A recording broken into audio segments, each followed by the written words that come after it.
2022. That's a ridiculous exponent. Binomial theorem, 2023 terms. Literally impossible. But watch this.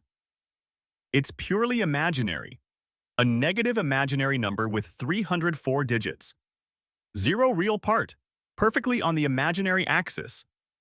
How does that even happen? Stay till the end. I'll show you two quick ways to see it. One beautiful geometric trick, and one using simple modular arithmetic. Okay, so how do we actually get that crazy answer?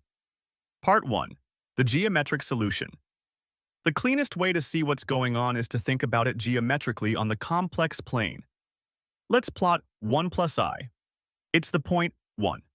One step to the right on the real axis, and one step up on the imaginary axis.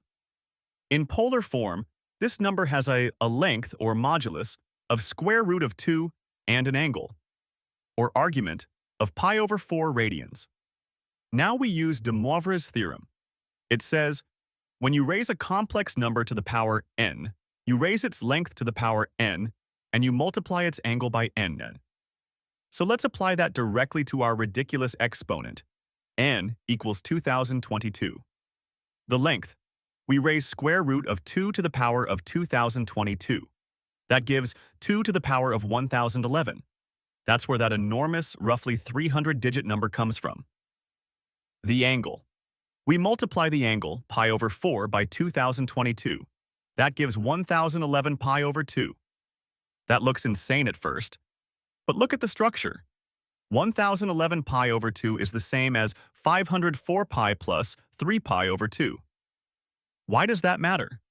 A full circle, a full rotation is 2 pi. And 504 pi is just 252 times 2 pi.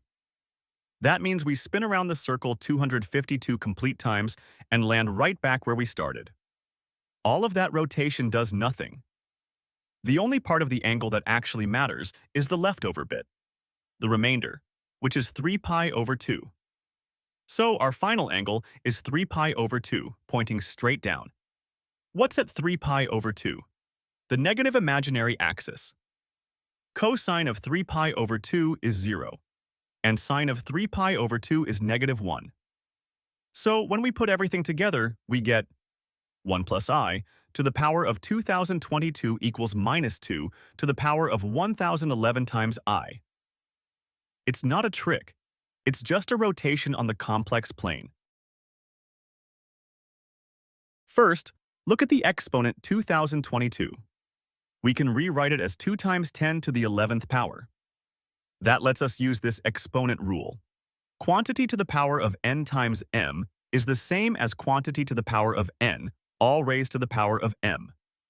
So instead of expanding, we rewrite the expression as 1 plus I squared raised to the power 10,111. Now, what's 1 plus I squared? Let's expand it. 1 plus 2i plus I squared. Remember, I squared equals negative 1. So the 1 and negative 1 cancel, leaving us with just 2i. This is the golden key that unlocks the whole problem. So let's go back to our simplified problem.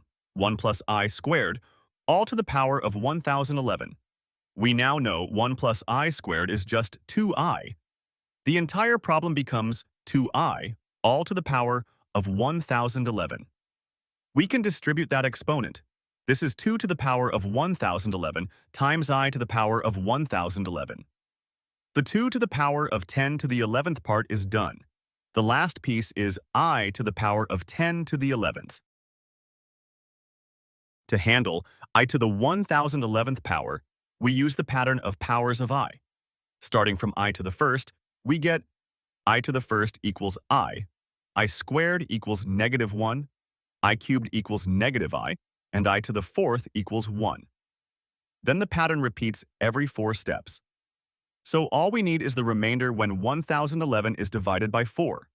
1011 divided by 4 is 252 with remainder 3. That remainder 3 tells us I to the 1011th power is the same as I cubed, which equals negative I.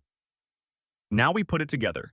Parentheses 2i, close parentheses, to the power of 1011 equals 2 to the power of 1011 times negative I. which is negative 2 to the power of 1011 times I. Same final answer as the geometric method, and all we used was splitting a power and finding one remainder. Which method do you like better? The geometric rotation on the complex plane or the algebraic shortcut with that little remainder trick? Let me know in the comments. And if you enjoy problems that look impossible but crack open with the right idea, don't forget to subscribe to MathQuest Club.